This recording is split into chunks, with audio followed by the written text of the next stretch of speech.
Okay, I think we can go ahead and get started. Good afternoon, everyone. Thank you so much for joining us for the last panel of the day on data privacy and internet governance.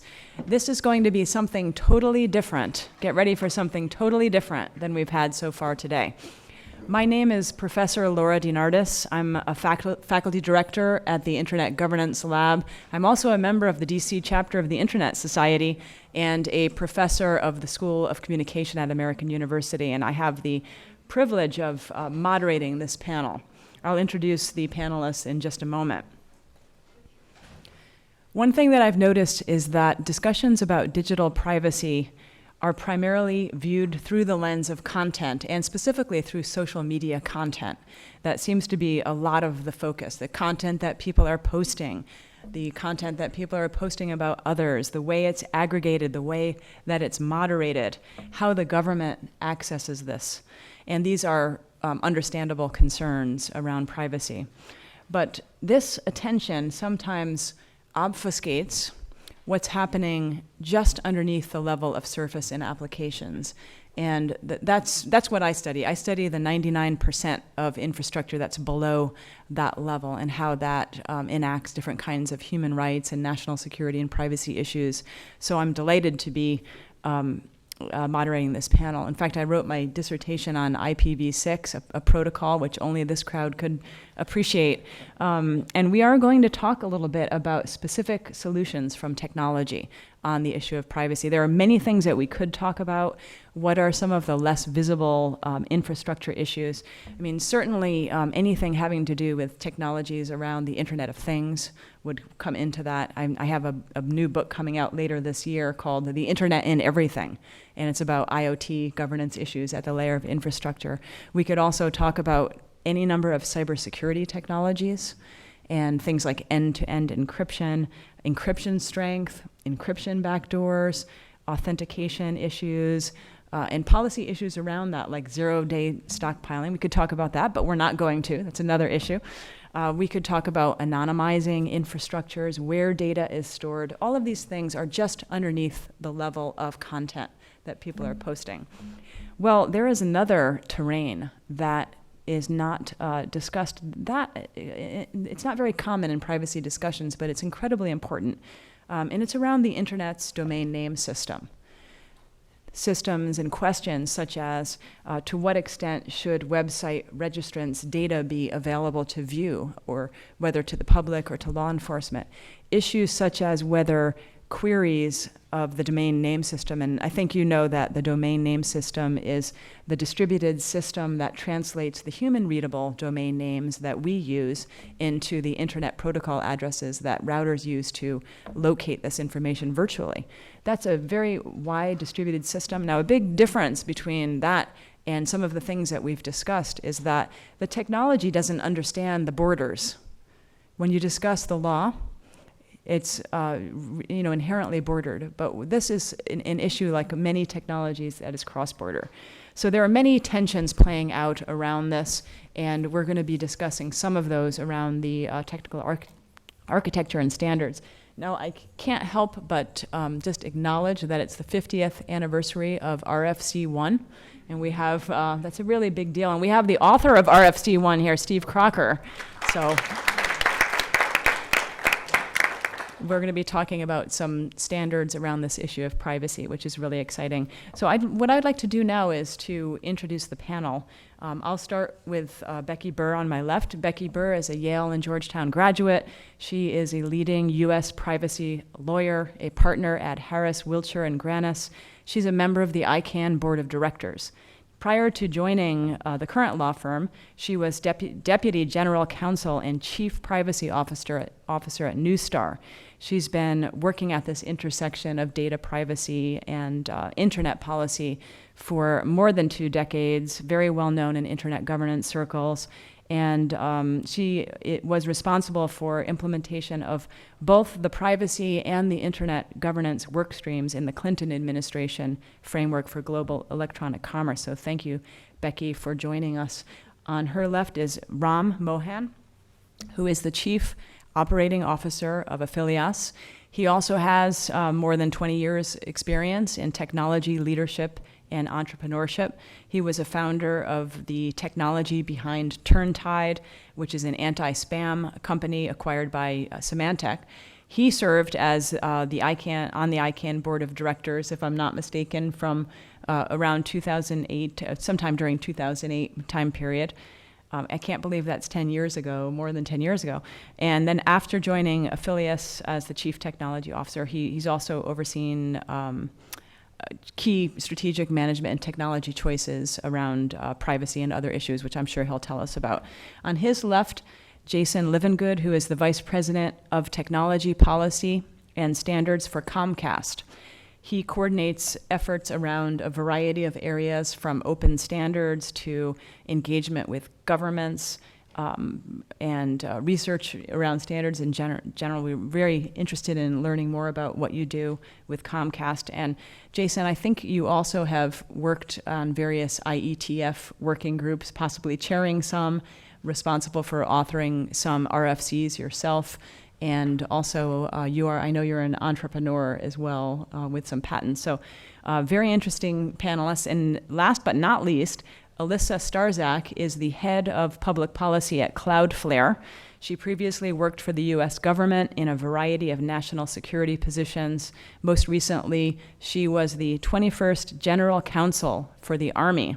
After confirmation by the Senate, she's held very senior positions in the Department of Defense and the CIA, graduate of Amherst and University of Chicago Law School. So you can see that we've amassed just the right people to help us understand how to get a little bit into the weeds of solutions from technology for some specific privacy concerns, which I will turn over to the panel to explain now, if we may start with Becky.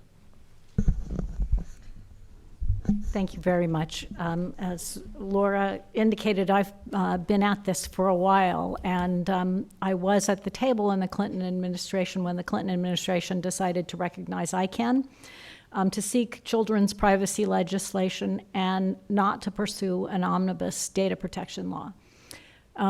Since I never fail to provoke Kathy Kleiman in these incidents, I'm going to say the last two decisions were wrong. Now you say, how can somebody who actually supports omnibus privacy law say children's privacy law was bad? Well, here's why. We didn't make it principles-based. We made it proscriptive.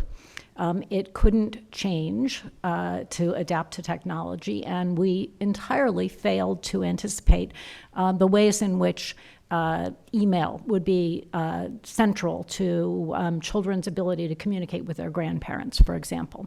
So all we did with COPPA is teach an entire generation of children how to lie. And I'll say that to anybody who wants to pick a fight with me about it.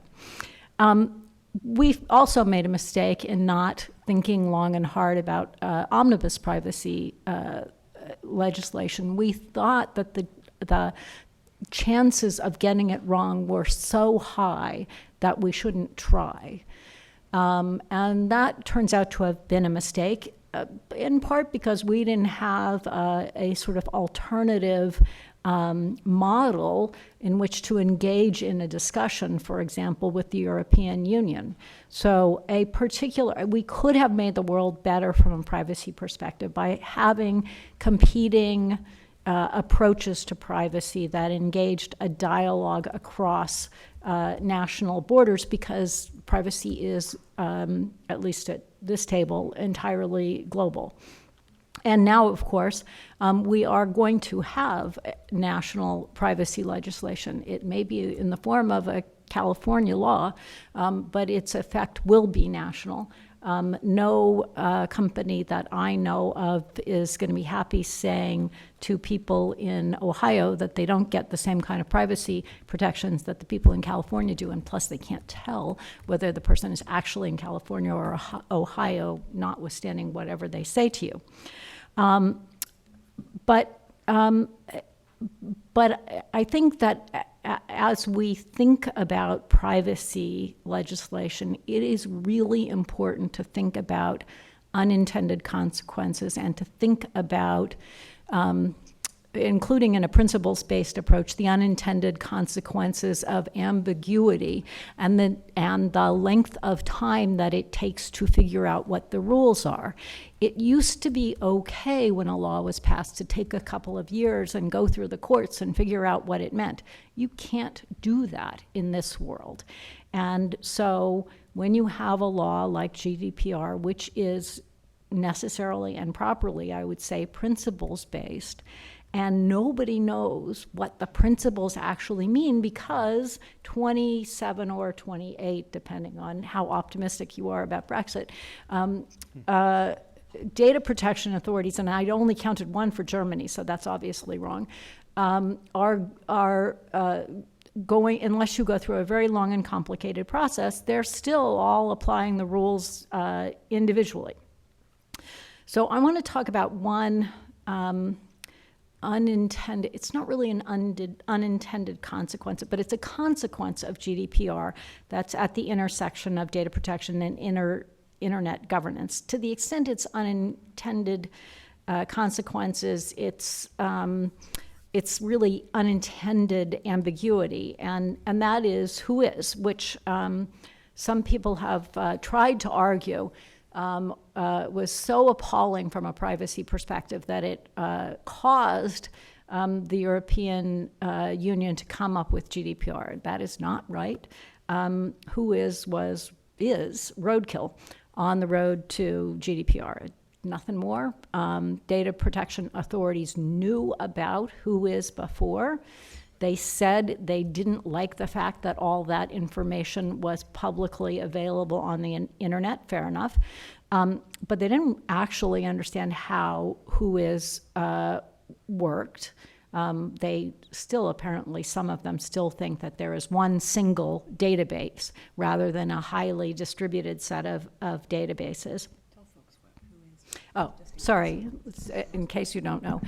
When you register a domain name, there is a registry. Every registrar and every registry maintains a listing of registrant information. It includes information that has to be, the information about the IP address of the name server for the domain.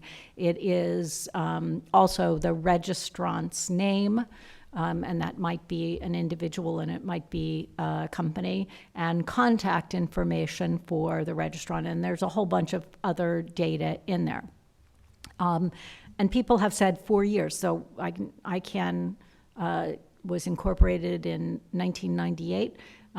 There has been an who is working group, one guise or another, at ICANN since 1998, maybe since 1999, because it was October of 1998.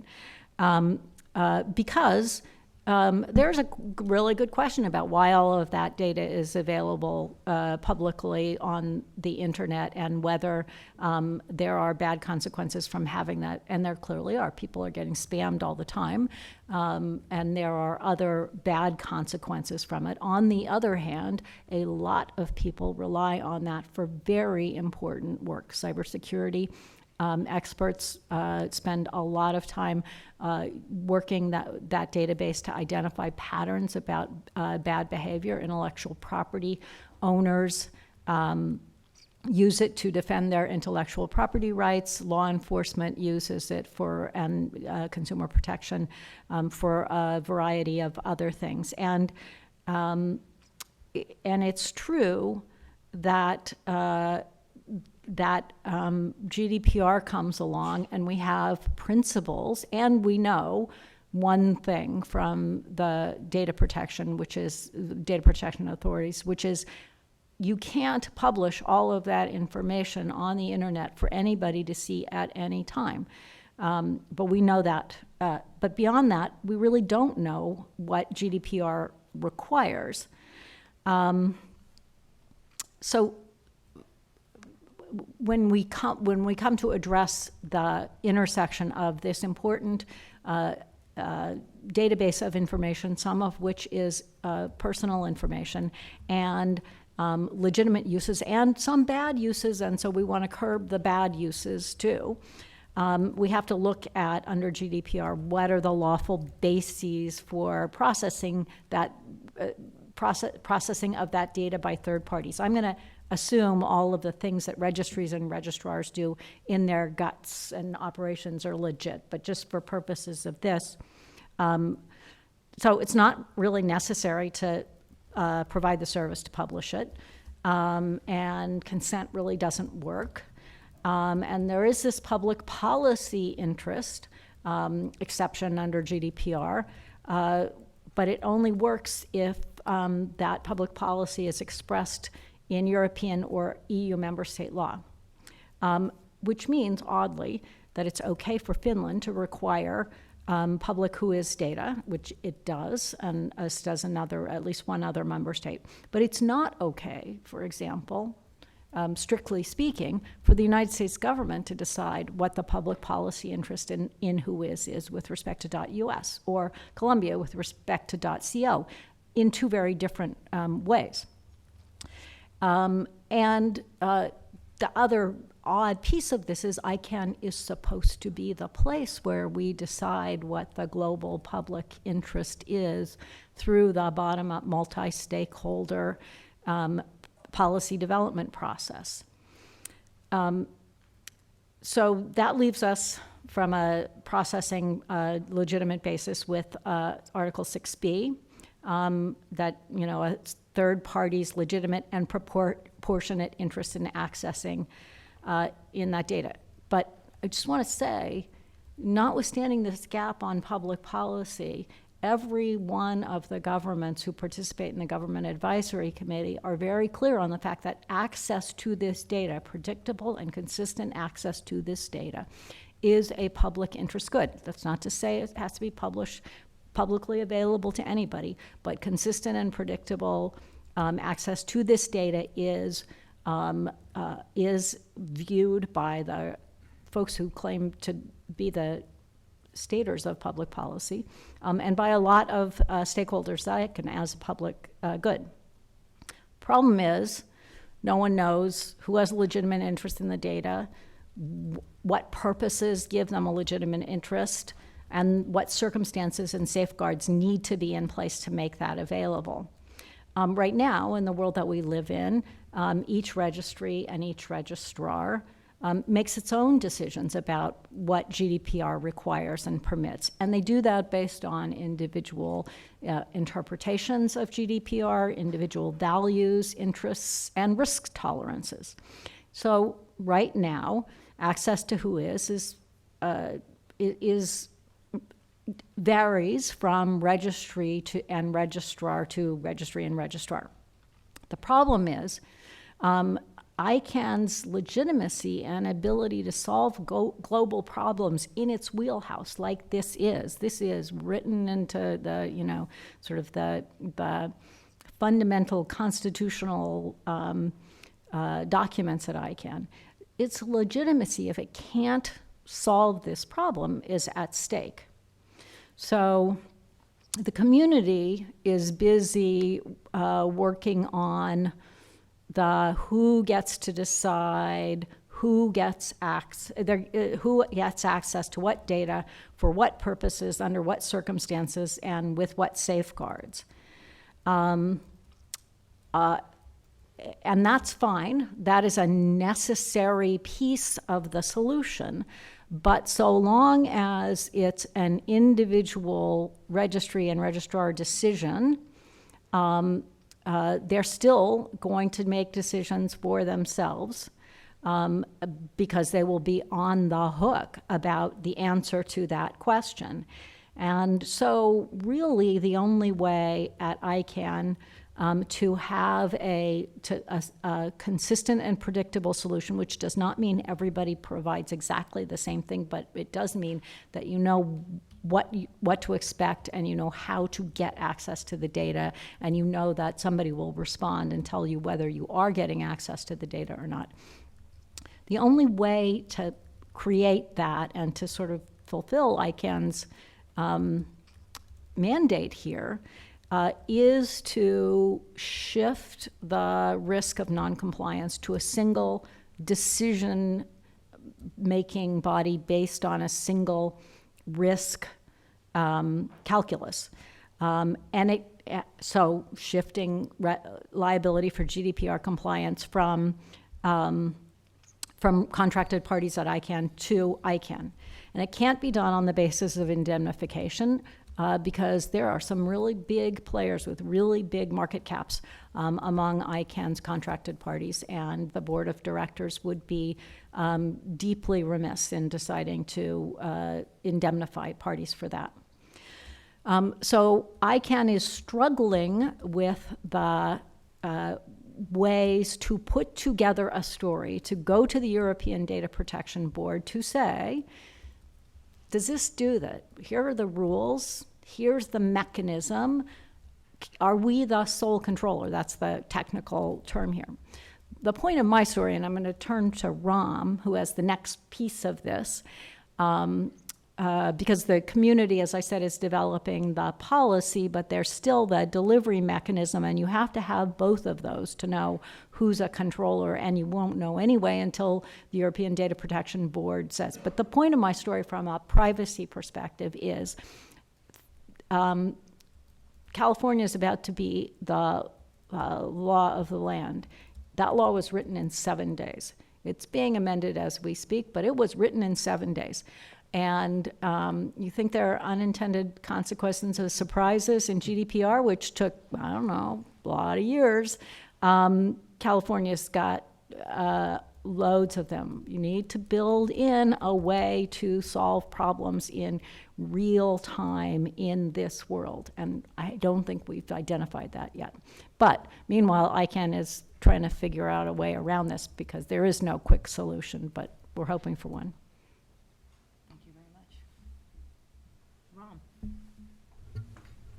Thank you, and thanks, Laura. Becky has given you a really good outline of the problem space. There are a few things that we probably already know, but I just want to share with you. For the longest time, if you were a security researcher, or if you were in intellectual property, somebody who was helping enforce intellectual property rights, or you were in law enforcement, things like that. If you wanted to research abuse, if you wanted to research what was happening to either an individual or to a particular case, you would have to resort to really one of two measures.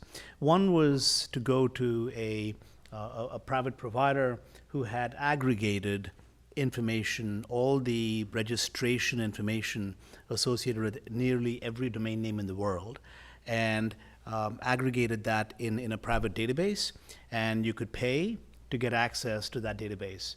That was one way that this was done. Another way was what I call the 3 S's, scrape, store, and search, right? You could go and access the, especially in the ICANN realm, registries and registrars are required to provide direct access to the database of all of the registration information that's there. And people over the course of years wrote little pieces of code that went and scraped, looked at the zone file, the list of every domain name that was in that domain, top-level domain, and patiently, carefully, and often with great subterfuge, go in and scrape the data. Go and ask, who is the owner? Who is the registrant? What is the name server? What are the IP addresses, etc., associated with every domain name? Compile that into your own database. Now, GDPR came to be, and there was this big issue of all of a sudden access to non-public registration data for a big swath of this information that was lost or is in the process of being lost. And that has led to, as Becky was saying, folks who have a legitimate interest in accessing that data being very concerned that their normal course of affairs is being significantly affected. And In the policy realm, there is quite a bit of discussion about how to access non-public registration data, what is the meaning of access, what rights to privacy there are, how to interpret GDPR, and then there are other questions which have to do with what if there are laws in other jurisdictions that have to do with privacy and how to implement privacy, and if left unlooked at, are we on a path to a system where nobody can actually get the full picture of either who owns a domain name or what are the antecedents of a particular domain name, or even something much worse than that, which is that as a database provider, any registry or registrar suddenly has to work in a non-uniform, multi-jurisdictional world where policies are not well defined, but they have to somehow conform to laws that are different in the US versus laws that are different in Canada, in Europe, etc., for the same data, right? It would be different if it was different laws for different data, but it's the same database, right? So that really is a pretty sticky problem that we're in the middle of working. But I'm here to really chat with you a little bit about what I've been doing in leading up a small technical group of engineers, folks who have great experience writing protocols and creating internet standards, to look at what does it take to actually implement a technology model that makes it feasible to access non-public registration data. Because it is one thing to have the debate and the questions of should access be made available, how should it be made available, etc. But the other part of it is, is it actually feasible? Is there a technological basis? And can you create an architecture and a technical model that allows for both individuals as well as folks like law enforcement, folks in security researchers, IP lawyers, etc., to have access both to a very specific subset. You know, I'm a researcher. I want to have specific access for just one domain name. Who is the owner? When did they buy the domain name? When was it renewed? What are the IP addresses associated with it, etc. Or to be able to implement a search, for example, that says, tell me every domain name that is owned by somebody with this email address, or every domain name associated with these sets of IP addresses, right? So these are fairly common occurrences. You know, registries, registrars deal with these kinds of requests on a regular basis. They have mechanisms for solving it now, but in a post GDPR world with the policy uncertainty that's happening inside of the as a result of these changes, one of the fundamental questions is it actually possible to build a technological framework that allows for both an automated way to get access to this non-public information, while at the same time managing to ensure that there is a credentialing process, there is the ability to ensure that whoever is asking for this data actually has the appropriate authorization for that data. And even more granular than that, how do you make sure that the access to the data that is authorized for you has the prescribed limits that come with it? In other words, if you're only allowed to access data once for a given domain name, how do you make sure that that is actually implemented in a technical way that is different from somebody who is given the authority to access data about a domain name, the non-public data about a domain name, multiple times, or in a more broad way, right? So that's really quite a bit of work that is going into figuring out how to make it happen. The good news is that the technological complexity, some pieces of it have already been solved. Now, other pieces of it require some new work that has to be done. So what the technical study group that I'm leading, what we have done is we have said that the fundamental underpinning of being able to access the non-public registration data depends upon a newly implemented internet standard called RDAP, Registration Data Access Protocol. So it's intended to be a replacement for WHOIS that everybody knows and understands. But one of the fundamental things that this new RDAP protocol does is it allows data to stay at the place where it is actually collected, right? So it provides a technological way by which you don't anymore have to take the data that is stored at a registrar and necessarily move it up the chain, move it to a registry or move it to ICANN or some other place. It can stay where it is. And if you are a researcher, if you're a user who wants to have access to that data, you can simply be redirected to the exact right place. That's one thing. The other part is the ability to define roles based on profiles. So you create a profile that says a certain kind of user is only allowed access to a certain tier of data. So imagine, for example, for a domain name, there is information about who is the registrant, the owner, if you will, of that domain name. That includes both the name as well as identifying information, address, phone number, email, etc. But there are other pieces of data as well. Who is a technical contact associated with it, who is the administrative contact associated with the name, etc. Right?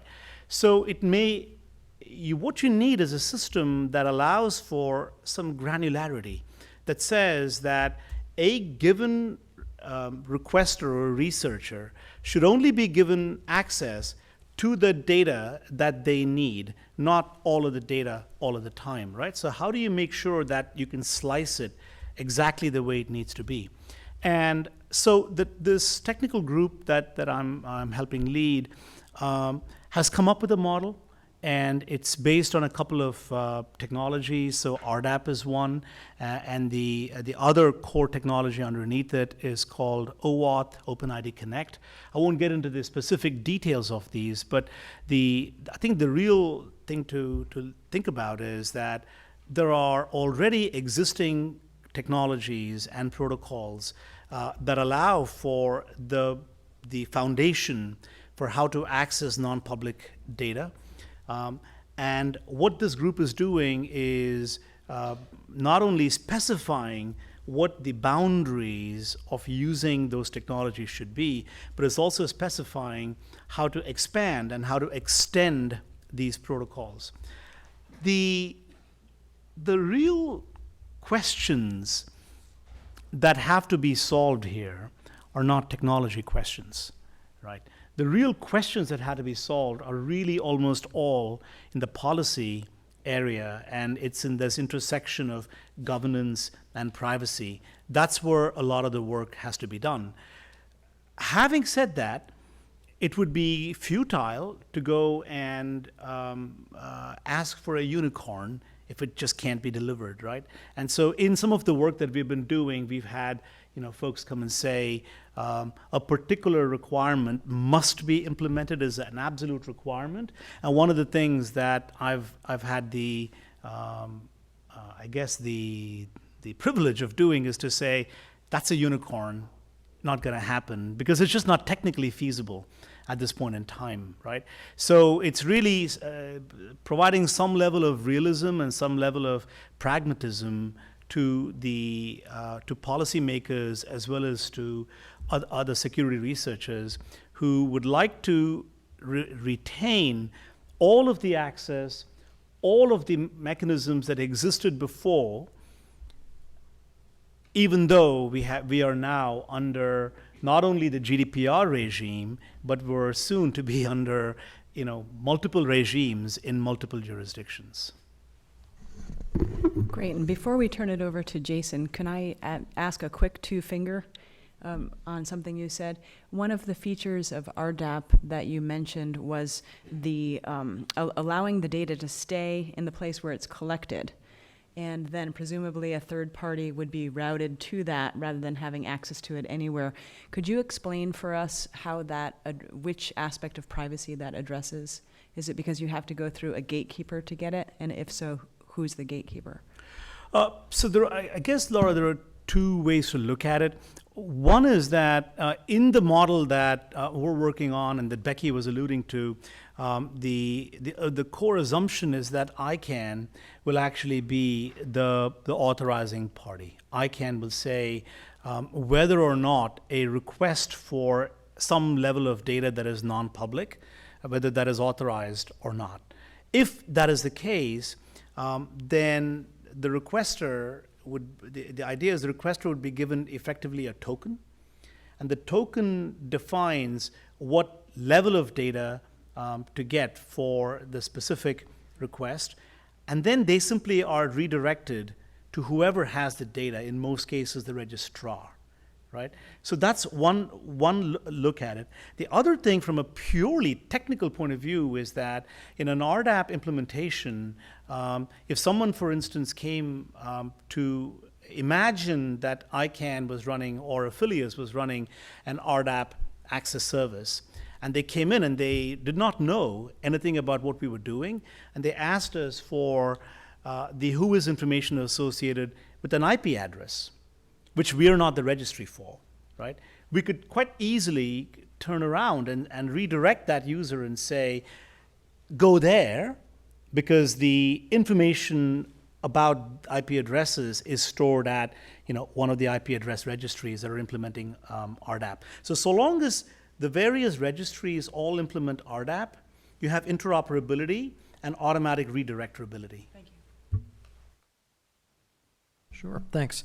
So I think so far we've heard about the privacy of, I guess you could say, domain registration data about the owner or the administrator of a domain. And what I'm talking about now to sort of transition is about the privacy of the DNS query data itself. So the actual DNS activity when an end user is typing in a domain name in their browser, let's say, and a lookup ensues. And the way that works today is that if you're an end user, that query goes typically to your network operator, whether that's an enterprise, meaning your employee, or in a school, it's your school's IT group, or an ISP. And then if there's an answer in the cache, it's handed back to you right away and the transaction's complete. And if not, then it goes up and it asks the root servers, and then it asks the top level domain, and then the domain owner, and hands back an answer. And the big, I guess, change here in the past couple of months really has been the release of a couple of different new RFCs to basically encrypt this data stream. So to date, for 20 plus years, that's been an unencrypted data stream. And so folks have been looking at this and really saying, is this the sort of next frontier of things to secure? And I think, similar to the effort on GDPR or other kinds of things around whois, there exists a tension between the privacy of that data and the security associated with the DNS and the data as well, which is interesting, and I'll speak to briefly. One thing that sort of predates this in the past couple of years has been the incredible rise of encryption on the web. And so if you go back maybe 4 or 5 years, that encryption level, sites that were using TLS was maybe 5%, probably lower, and now it's something like 90% of user traffic, which is just an incredible transformation of the amount of encryption of data traffic on the internet. And when you look at DNS traffic, it is not very high volume, so it's just sort of a trickle in comparison, but it's used in really every transaction that a user has, and so carries some expectations around privacy. And so the two protocols that have been created, one is DNS over HTTPS, and that works through web browsers, and the other is DNS over TLS, and that can be implemented directly in an operating system, so it doesn't depend on a web browser. And I think as a general matter, in both cases, the security, or excuse me, the encryption that goes there is, viewed as an objectively good thing. Unfortunately, a lot of the tension that's been rising and being discussed at the IETF has been around the implementation methods. And DOT, the DNS over TLS, hasn't really been the main issue of discussion, but the IETF met just a couple of weeks ago in Prague, and all of the sessions around DNS over HTTPS and sort of broader DNS privacy were literally standing room only. And the interesting part is that as you look at this, today, the operation of DNS is incredibly widely distributed. Not only are there millions and millions of domain names that have been registered and the websites and others that are using those domain names, but the organizations that are operating DNS resolution and authoritative DNS servers are very widely distributed internationally. And that brings with it a certain amount of security resiliency, which is excellent, and that's why the DNS has been able to absorb time and again very large-scale attacks and been resilient. And many of the DNS outages or issues that you've seen over the past few years, especially things like the attack on Dyn DNS, often those are compounded or made larger because of the dependency or centralization around some of those platforms. But by and large, DNS is widely distributed. And one of the examples of implementation for DNS over HTTPS, which Mozilla and Cloudflare and Google are looking at, and you'll hear, I think, more about that in a moment, are going to be done in a browser. Mozilla doesn't operate a DNS platform, so they're going to use, at least initially, Cloudflare. Google does operate a platform. And so that browser, each in these cases, would send their DNS traffic to this trusted resolver.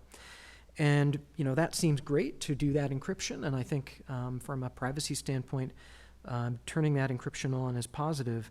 But there are a lot of other things that come along with this kind of centralized model, and that's been where most of the technical debate recently at the IETF has been, as well as at the Internet Architecture Board. They've done a recent paper on consolidation, which is really a similar sort of thing.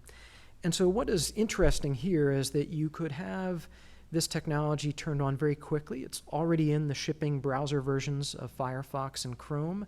It's turned off by default right now, but it could be turned on, really very quickly, and based on really purely the decisions of the browsers themselves.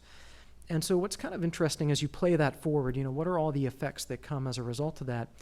Once you start using that DNS, you as a user, whether you're sitting in your enterprise network at work, or in a school network at an elementary school, or in your home on an ISP network, you're skipping past that typical network-based DNS resolver. And over the past 20 plus years, an awful lot of operational and security dependencies have grown up around having access to that data. And so oftentimes, while it is certainly true that that query data should be private, at the same time it is used to look at, for example, is the domain name that's being queried associated with malware? And if so, if you're in an enterprise, your enterprise DNS might block that communication so that you don't get an infected desktop, or you don't allow data to be exfiltrated out of the enterprise network. Or in a school, if you're getting E-rate funding, for an example, you're required to provide content filtering for the school. And that content filtering is typically provided in whole or part based on DNS filtering. Similarly, many ISPs and others offer parental controls that folks can turn on in their homes to prevent their children from accessing content that might be pornographic or drug-related or just mature beyond their age. And so those are a lot of the types of opt-in services that are used as well. So when you skip past that network operator's DNS, whether that's in a school or an enterprise or an ISP network, you lose some things. And those are things like parental controls and malware protection. Split DNS, where you can have a private name used inside of an enterprise, might not work in this model. And so the technical community is kind of grappling with that and figuring out, how can you sort through those issues and solve them and do encryption at the same time that you're not breaking those services that have been around for many years. And I think that's where a tremendous amount of work remains to be done. And a lot of folks are talking to the likes of Google and Cloudflare and Mozilla and others to sort through how to not break those things. As well, there are a lot of things that have arisen around DNS localization. So This is a key part of why CDNs, content delivery networks, exist. So if we're here in Washington, D.C., and we're looking up a YouTube video on YouTube, we're going to be directed typically to a very local D.C. area, probably in Virginia, server, instead of one that's in California. And that way the content is going to be very quick to access. And there's some aspect of that localization and the sort of data that carries where you're located, generally speaking, that may go away with at least one of the standards and the way that it's implemented. And so I think all of those are the sorts of things that have to be sorted out. But it is interesting to look at as well the sort of overarching issues of security and what I would call sort of fragility. So one benefit of having widely distributed protocols and operations on the internet is that there's no one central place to go attack. And if you look at, just to use an example of browser market share for a second, Chrome is about 52% market share in the United States. Firefox is 5%. Another one or two providers, and you're at about 90%. So if you had 2 to 4 providers operating basically 90% of the nation's DNS resolution, you then have 2 to 4 places to go attack to take the network down for the country. And that brings with it some concerns. And while the edge of those networks is assuredly well distributed and resilient to attack, the back-end systems and the administrative systems are probably less so. And there are probably very small groups of people that are doing the administration of those things that could be spearphished or otherwise compromised. So it's a very interesting thing to consider what it might mean if this is done on a more centralized basis than the protocols operated today, and what those things might mean for the internet as a whole, as well as for privacy. So on one hand, you're encrypting those things, but on the other hand, you're sending the data to a very small number of large providers compared to a large number of smaller providers. So we'll see. I think the technical teams are still working to figure out how to break fewer things, which should be fun at the IETF and other groups. But I think the larger issues around the balance of security and privacy and centralization are ones that are, I think, at a bigger scale. Thank you. Yeah. Thank you. So I want to touch on a couple things today, but one of the main things that I want to do is talk about how all of this panel fits into the discussion we've been having today, because I think it really isn't something apart. I think it's something very directly connected. And I think I'm going to start a little bit with our story, since Jason pointed me that way anyway. But I want to talk a little bit about what we're doing on DNS privacy and why, and what actually led to some of the things that Jason's talking about. So Cloudflare is a security and optimization company. So what we do is we actually put a big network in front of lots of other networks so that they can't get attacked, and so that their web traffic gets there faster. And what we decided to do about a year ago, we launched what's called a recursive resolver, which is a DNS that basically says, hey, where are you looking for your, I'm looking for a website, where do I have to go? And if they have a version of it, it will bring you back a cached version, so something close. So that's essentially what a recursive resolver is, and that's what DNS does. So we launched our own recursive resolver, and what we said at the time was it's really important that we do something that's privacy first. And so we made a bunch of commitments. One of the things that we said is that we are going to pilot a new technology that Jason alluded to that is encryption of DNS. And what does encryption of DNS do? It means that people can't see what website you're requesting. So it's different than the content coming back and forth. It's the actual header that says, hey, I'm looking for this website. So you don't want someone to know that you're looking for health data. It's encryption of that information because you're looking on a particular website that's for health information, for example. So our view was that that was something that was really privacy enhancing. Encrypting that data, making sure that outside people couldn't take a look at it, was something that was really good from an overall privacy perspective, and it was something that could be done at a technical level. And that was really important to us. So that was one thing that we said. We said we should pilot these technologies. They're really important for privacy, and they fit into the broader privacy debate because there are things that you can do technically that protect privacy. It doesn't just have to be regulatory. The second thing that we did is that we made a commitment that all data that we got through that process, we would purge within 24 hours. So we don't keep customer data about what information they're looking for on a particular website. We get rid of it within 24 hours. And the idea there is that we don't want people to monetize that data. We don't want someone to say, hey, we know you're browsing these websites. Let's target an ad to you, for example. And we actually thought that was really important that there be services like that that are privacy first. We also made some other commitments. We made commitments about transparency. So how do you deal with law enforcement, for example? What information are they requesting? Are they requesting blocks? So let's talk about that. Let's make sure that's in the open so that people know what they're actually signing up for. And I think, so after we launched the product, Mozilla actually approached us about a partnership, as Jason alluded to. And what they said was that we really like what you're doing with privacy. We want to do things that are privacy first too. And they looked around for other entities that were doing similar things, and they couldn't find any. And I think that that is one of the things that we need to talk about. So when we start talking about protocols and launching new protocols, we should ask people why they're not launching them. So in a world where if you have an encryption protocol, and you don't use it, why are you not using it? So when we start talking about privacy disclosures, the privacy policies that we've been talking about in the last couple panels, why isn't there a thing that says, if it's not encrypted, you have access to this, you have access to that, you're allowing people to sniff your data, you're allowing X, Y, Z. Why don't we do that? And I think that there's a really interesting set of questions here about how regulatory policy and technology fit together.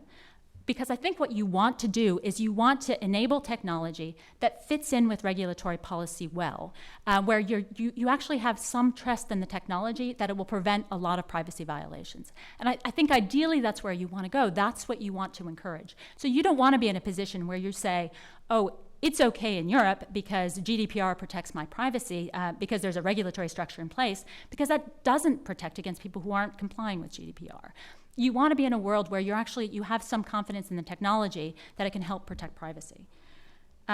So I think the other thing that I think Jason alluded to that is the challenge here, that there's a challenge and a benefit. So being a large network, so we're a very large network at this point. We have 13 million websites on us around the world. We see about 10% of internet traffic. And that means when you start turning on protocols, you can actually change a lot of encryption overnight. You can make significant technological changes that improve people's privacy. And there's an incredible benefit from that, and there's an incredible potential burden from that. But the goal there is to push the market. You want people to adopt privacy-enhancing technologies. And the more that you can do that, the more you can go to your local ISP and say, why aren't you using DNS over HTTPS or D over T, DOT?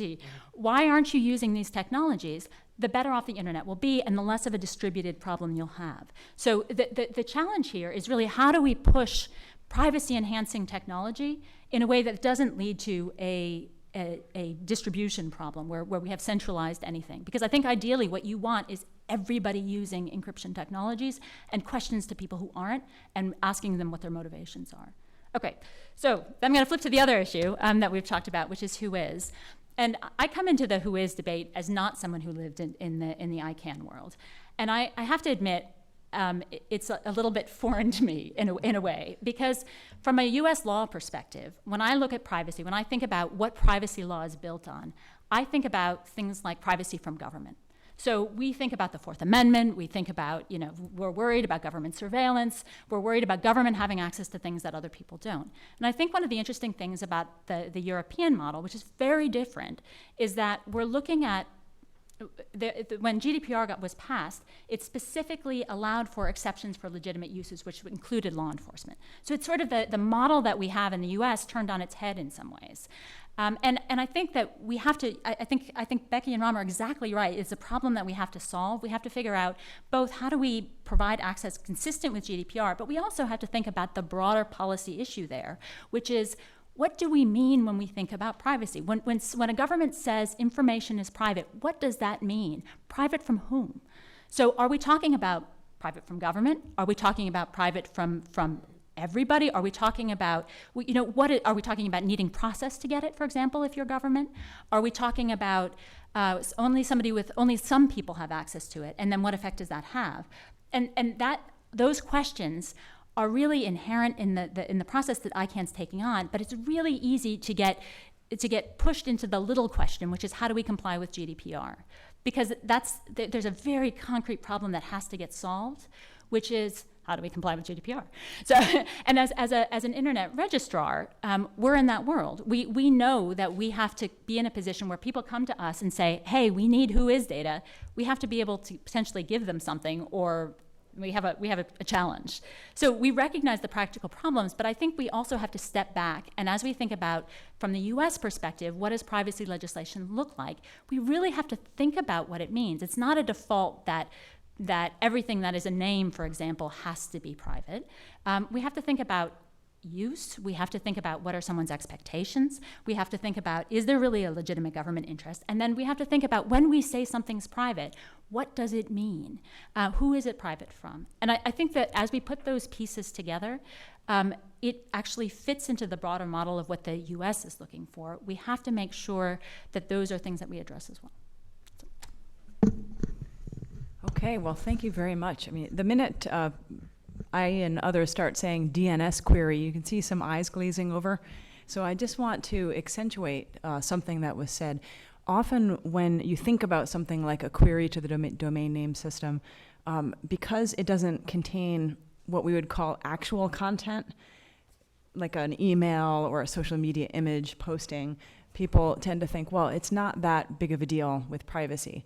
But I think what we have heard here today, and I just want to emphasize this and pull it out a little bit, is that it reveals so much about, it's even more privacy invasive than other kinds of data collection if it's unencrypted.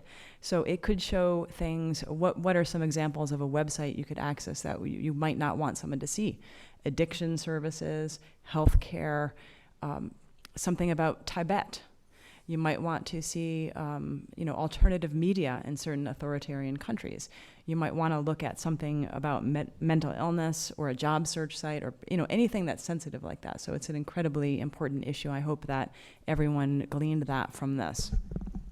I just want to bring that point home. I think that the recursive DNS queries are getting access to that. It's sort of like a pen register for the internet. We don't have a law that applies to that. We require people to get some kind of court order to get a pen register for a phone, but not for that. Exactly.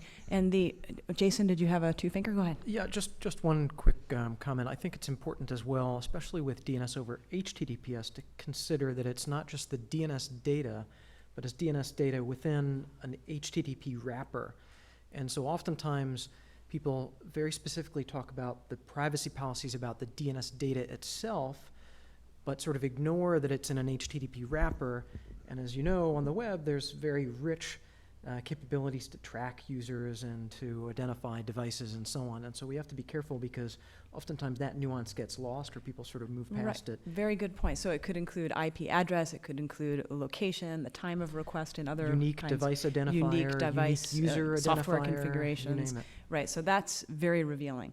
The other thing that struck me about this panel, if I can just a quick two-finger response, is that as with other kinds of internet governance tensions or arenas, there are conflicting values at hand, and it's very difficult sometimes to know where on the spectrum to put things.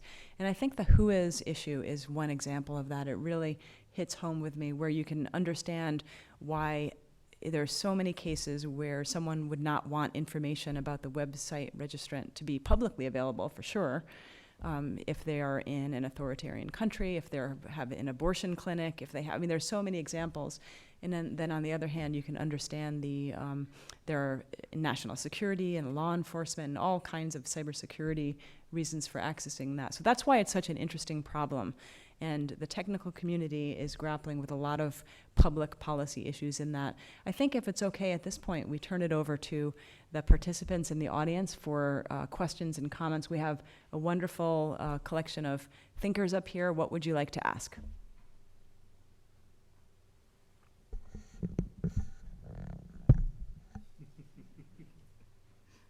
Eyes have glazed over. Who is in DNS? Michael Nelson.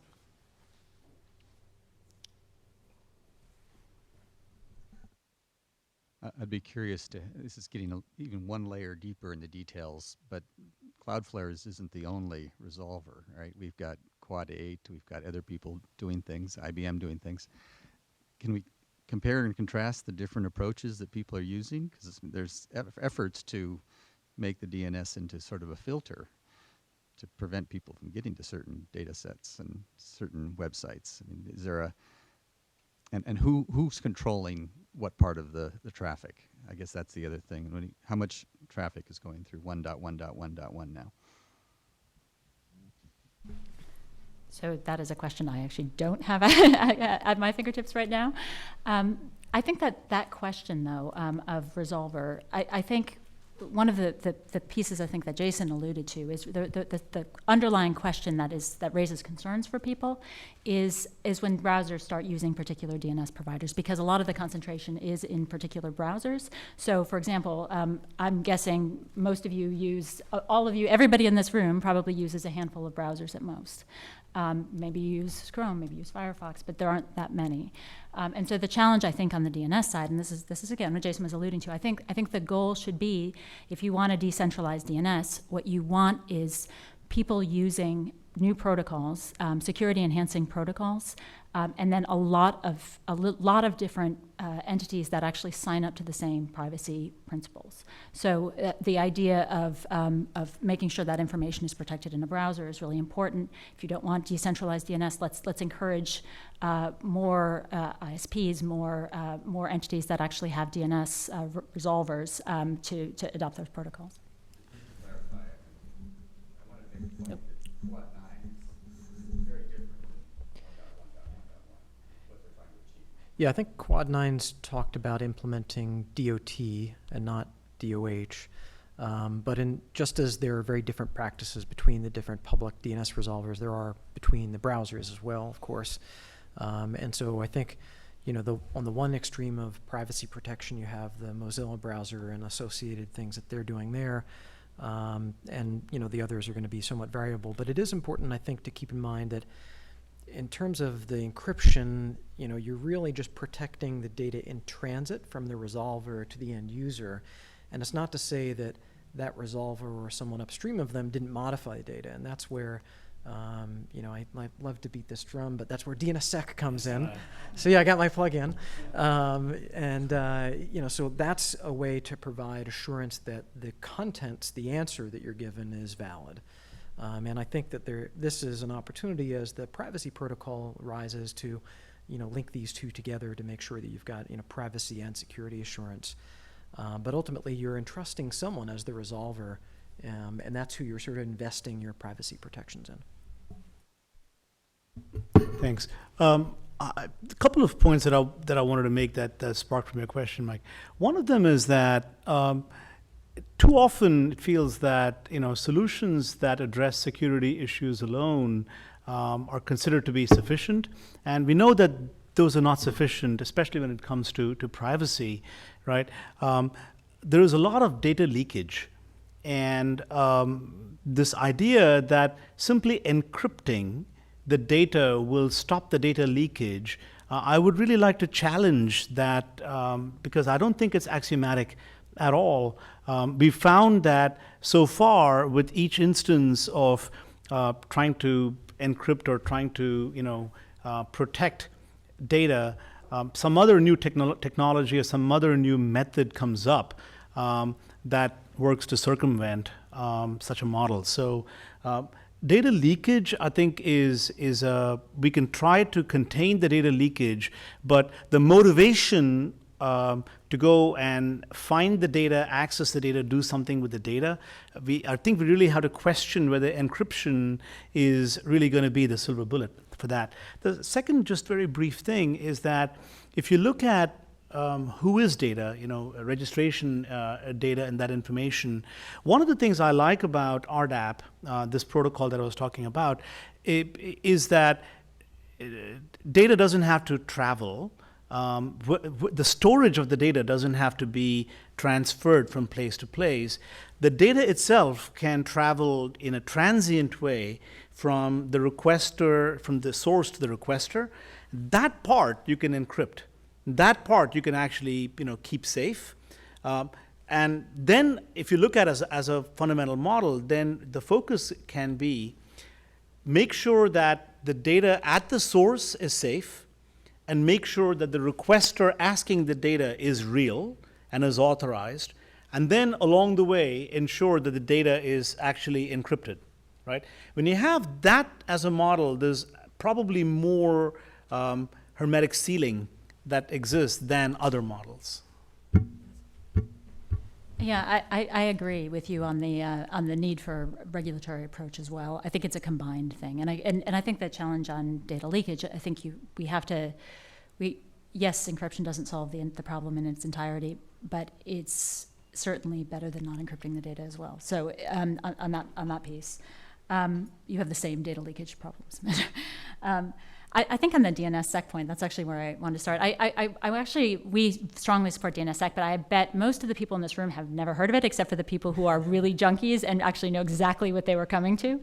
So I want to actually. Well, the doctoral students have heard of it. Oh yes, well there are enough of them. And I think that's actually one of the challenges, because in this space, people don't always understand what they're signing up for or not signing up for, and that is a bigger challenge, I think, for us, for everybody at this table, as we look at technical standards. And so I thought it might be useful to give a little bit of a story of something that happened recently in Venezuela, which is just an interesting example of why you have to worry about something like DNS hijacking, which potentially could be addressed by DNSSEC. So in Venezuela recently, if you're following current events, there's been a lot going on. So the opposition leader a couple of months ago actually set up a website that would allow people to show their support for the opposition. And the local ISP in country, which is government run, switched the DNS so that queries actually went to the government instead, and basically set up a phishing website.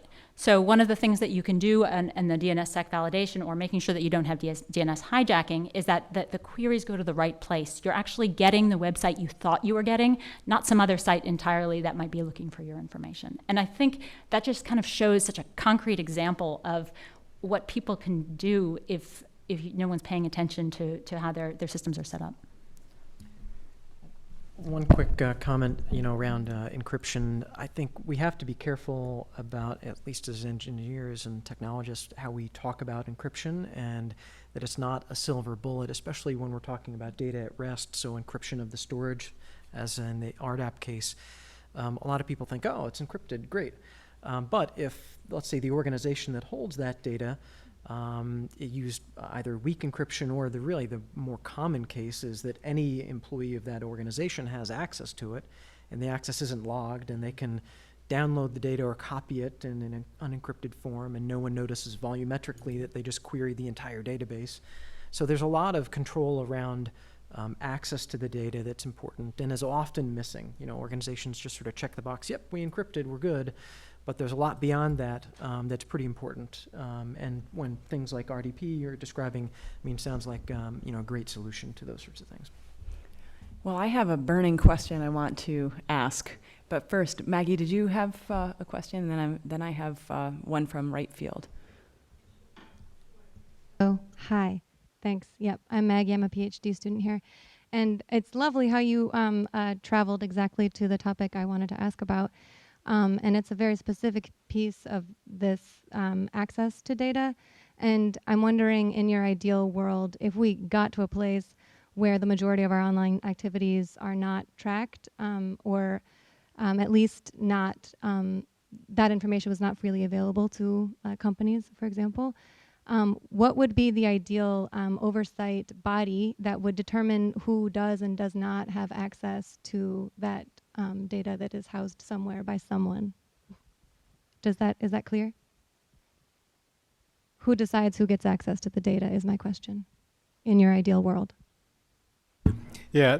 So how much time do you have? Yeah, I'm not sure I have the precise answer to that, but a couple of thoughts that come to mind. One is that with the core design is data wants to be free, and data leaks, right?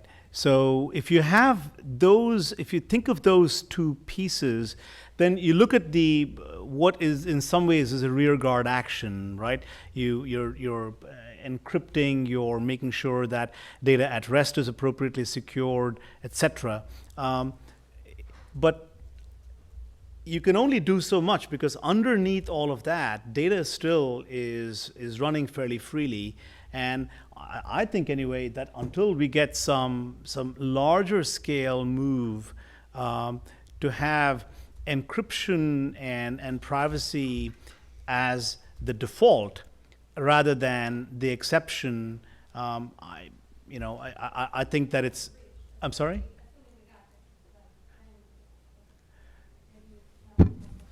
Sure. Well, I'll add one other comment. I think it's important to differentiate between sort of your personal data, things that identify you and might be sensitive, from a lot of the data that is sort of collected about you today on the internet, but may not necessarily identify you by name. It might be more, pseudonymous, and that's probably where more of the data sharing, happens today. So it's and they're very different sort of data sets, but it's a really hard question. I think a great question. Yeah.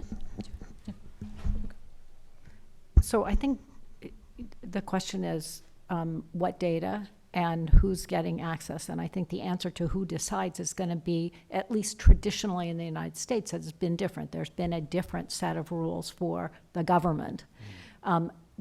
That distinguishes us from Europe, which tends to have a tighter set of rules with respect to private sector users, and we haven't really bridged that. We haven't come to that.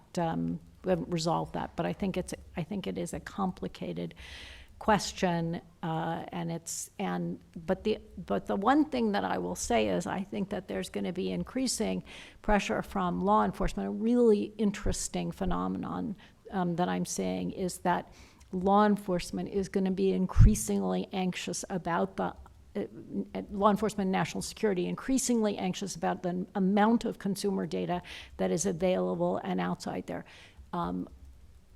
The kinds of exploitations surrounding the 2016 election involved consumer data. Now, we can say it was government, state actors getting it, but from a national security perspective, I'm willing to bet, and I have one example where I'm sure it's true, that, for example, the Committee for Foreign Investment in the United States is looking at use of consumer data in a way that they never have looked at it before. Yeah, I definitely agree with all of that. I think that is the big challenge. There's also that question of what data is retained. So one of the things that you will hear from law enforcement is law enforcement actually wants data retained so they can have access to it. So I think the reality of being in the online world that we are is there's all of this information out there now that probably wasn't available 100 years ago, right? So things about your normal practices are now online and potentially available in a way that they didn't used to be. And so I think as we move forward and think about, where is data stored, how is it, the centralization question too, right? What information do we want to protect? How do we want to protect it? We have to recognize that it is a different world than it used to be from a data perspective, just because there's so much more data than there used to be, and we're more and more with AI and machine learning we have abilities to mine it. It's just a different place. Yeah.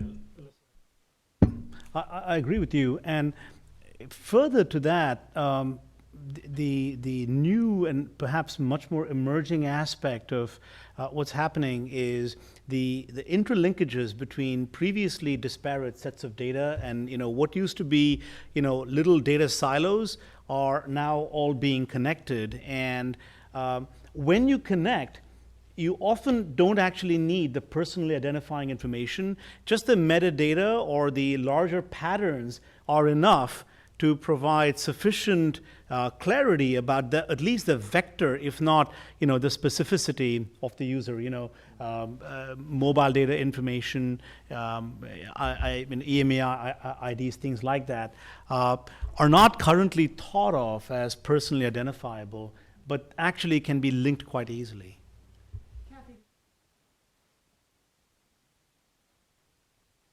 So I wanted to ask about cross-border a little more and raise that issue. First, I'm happy to hear that privacy and security are not at odds. Often in ICANN, we talk about them as at odds, but they really shouldn't be. So the cross-border issue was something I hope you'd shed a little more light on. I'll put it in a little context, that at least in the United States, with domain names, we think of our rights not just in terms of privacy, but in terms of free speech and freedom of association, which we heard about earlier today. So domain names are registered to religious minorities, to LGBTQ communities, political communities, abortion clinics, and girls' education groups.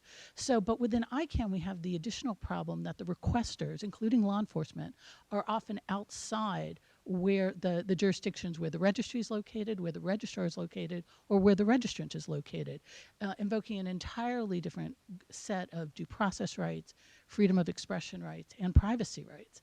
And how does one balance? And this is, I'll throw it back to you because it's an almost unsolvable problem. But how would you solve it anyway? It is almost unsolvable. It is a very difficult question, and I think I'm not wearing a registry hat these days, but the truth is, in a gated access situation, which is what we're talking about, where who's requesting access, or you might not in the case of law enforcement, depending on how the system is rigged. There is a very difficult question about, you want to give this data to bad guys. And I don't think we know the answer to it. I think it is a desperately difficult situation. And I think, as I said, I in the end, I don't think this is going to be a one-size-fits-all model, absolutely. And I think there's going to have to be room for private values exercise. Thank you very much. We are almost out of time. Let me ask Steve Crocker to make a comment, and let's take two more. Maybe could we take both comments? Thanks very much. I wanted to push a little bit, Becky, on your notion that it's unsolvable by framing a particular question and see what your answer to. So Kathy raises the scenario of a query coming from one place, the registrar, the registrant, and the registry all being in several places. And your response was, I hope I'm not mangling it, it's an unsolvable problem, or it's almost insolvable. But for a given specific query in a given situation, what do your words unsolvable mean? Because if the answer is you don't get a response, that's an answer. I mean, that's a result. But to say it's unsolvable, I don't know exactly what that means. Okay, well, so maybe, but the Chinese government asks for who is registrant information about a Nepal independence site. And I understand, it's easy to make up hard cases. What I'm pushing on is, given a particular hard case, what happens? And there is no such thing as it's no result. Either you get an answer or you don't get an answer or something. The question is who decides what happens. So you're right, something happens, but the hard question is who decides. But in any case, something happens or doesn't happen. Yes, And the agree. aggregate of all that, messy as it may be and as unpalatable and unsatisfactory as it may be, is a solution, whether it's a good solution, bad solution, and so forth. But it's not the same as, in a technical I sense, think what that's right. unsolvable means in other settings. Thanks. Steve, would you mind passing the mic to this? Thanks for the panel. I try to find whether you can explain a little bit like this. Data privacy is for individual whose name is there, or can be for the public, like a FOIA request, like call complaint, that should be available all the time for the requester, or if the police arrest them, those police name and witnesses should be available to the other party. Could you explain a little bit like that, what privacy really extend to, and when the call file, whether they should be transferred from one place to another, would that information to be available to public? Any restriction for the requester, not just the individual in the file, but public? Thanks. Let me respond to that just with specific examples. You know, with Afilias, we get requests for data, registration information all the time. And in some cases, in many cases, it comes from law enforcement authorities from various different jurisdictions. And the way we respond to that is, in general, to ask for something authoritative, you know, a subpoena or something like that, a court order or something like that, that we can actually conform to, rather than simply saying you are law enforcement and therefore you shall automatically have access to data. So I think, but this is a practice that is not uniform across every data provider. Each data provider has a differing set of practices, and the practices differ often based on where the data provider is actually domiciled.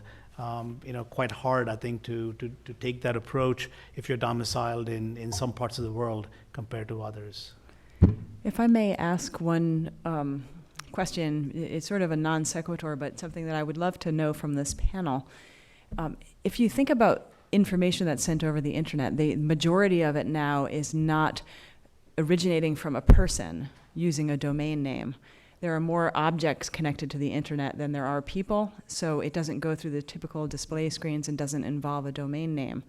So my question, yet the same, even more invasive privacy concerns exist if someone has a Wi-Fi connected heart monitor or even an energy sensor in their home or an alarm system. And so that raises tremendous privacy questions. And so I'm wondering, I'm just throwing this question out there. Are there similar efforts, whither the DNS is one question, right? Like where is the domain name system in this world of the future? And are there similar efforts to enhance privacy in the queries that are coming from objects rather than through a display screen? This is Ram. Just very briefly, the DNS is certainly being used, but a little bit more of a transport mechanism than as a actual identity or addressing mechanism there. But I was kind of smiling when you asked about privacy, because the fundamental thing with IoT, etc., is that even security is not a priority, right? I mean, it's just ridiculous the amount of internet connected devices and how trivially easy it is to overcome these devices. I mean, this Dyn attack that was talked about a little while ago, that was 400,000 cameras that were put together into a botnet fairly easily. And I can get on the dark web now, and I can get a DDoS attack mounted with maybe about $20, $30 worth of investment, and I'll get a discount if I do it for 3 or 4 days in a row. Right? So I look at that and I say that combination of security and privacy is a great opportunity that exists.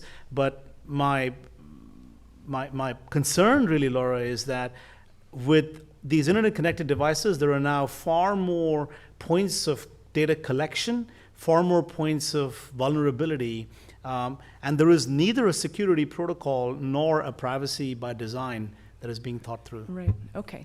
Then my book is right. Okay. Congratulations. Good.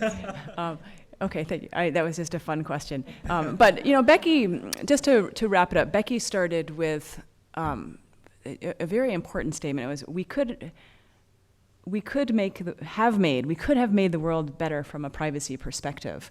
And while there are a lot of acronyms being thrown around here, and my sincere apologies for the acronyms. Some people play a drinking game when there are acronyms around internet governance. There are just so many of them. Just translating this into, a soundbite that could go on Twitter, for example. Like, what is your wish list for how could some of these technical solutions to very real privacy questions these are incredible privacy questions that arise both around who is and also around DNS queries. And if we could just end maybe with a 30-second soundbite, like what is your wish list to make the world better from a privacy perspective around this issue? If anyone would like to jump in. So I'm going to start so to make it easiest for me. Yeah.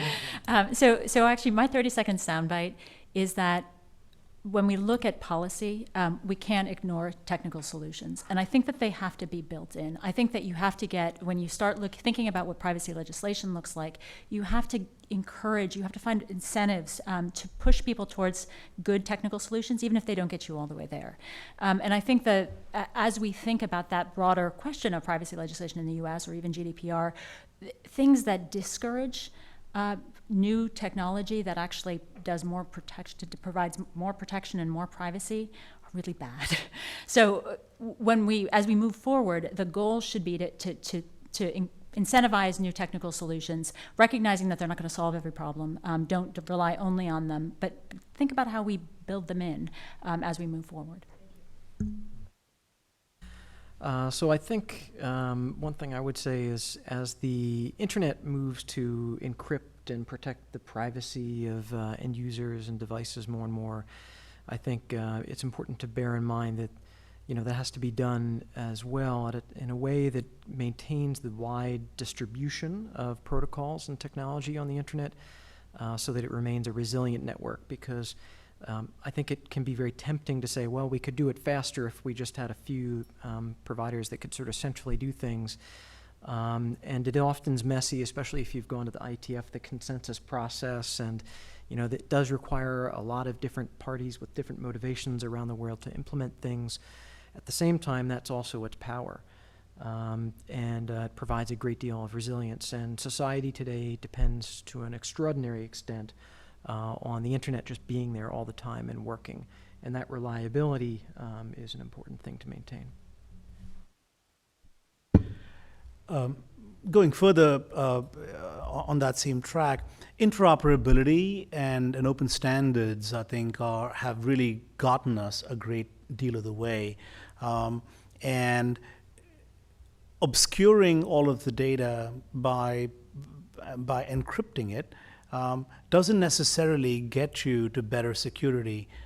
There is quite a bit of hygiene. There are other fundamental things that have to happen before you actually get to a secure and resilient ecosystem. So these things that we're talking about, encryption, end-to-end, all of those things, those are important, essential things to safeguard information and data. But I really worry a little bit more about the basic hygiene things that I think often don't get enough attention at all. These are, relatively speaking, the more shiny objects, but the fundamental base things often are where enough attention is not provided. The other thing is that, as I'd said earlier, data kind of wants to be free, and data leaks.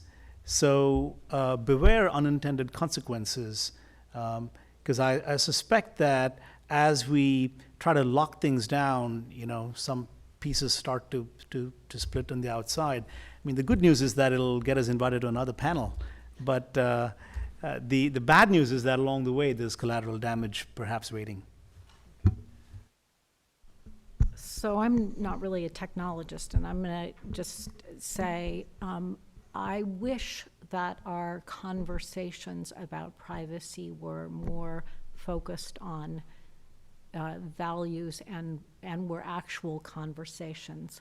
I mean, in this Who Is debate, there have been a lot of people standing in corners reciting their position at the top of their lungs and not listening to each other. And I think, we are dealing with, an incredible multicultural, incredible diversity, and not just, cultural diversity, but diversity and are you a lawyer, are you an engineer, are you something else stack?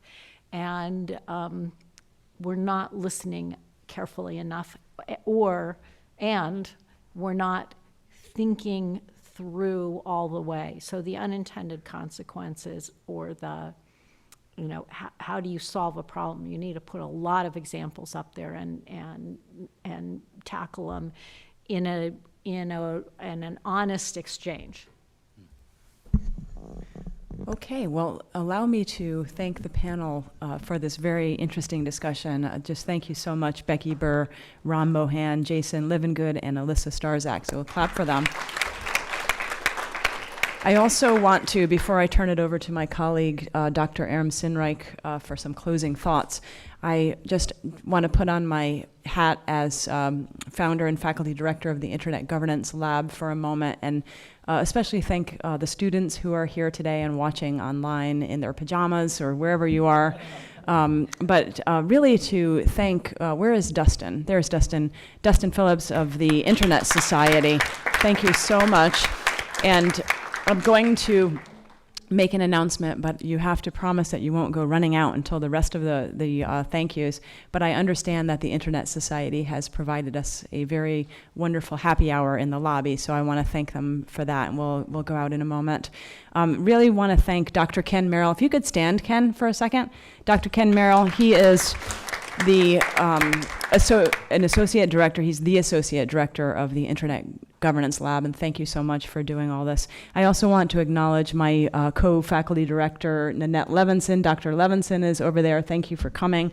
And finally, I want to give a big thank you to my friend and colleague, Dr. Aram Sinreich, and I'll turn the floor over to him now.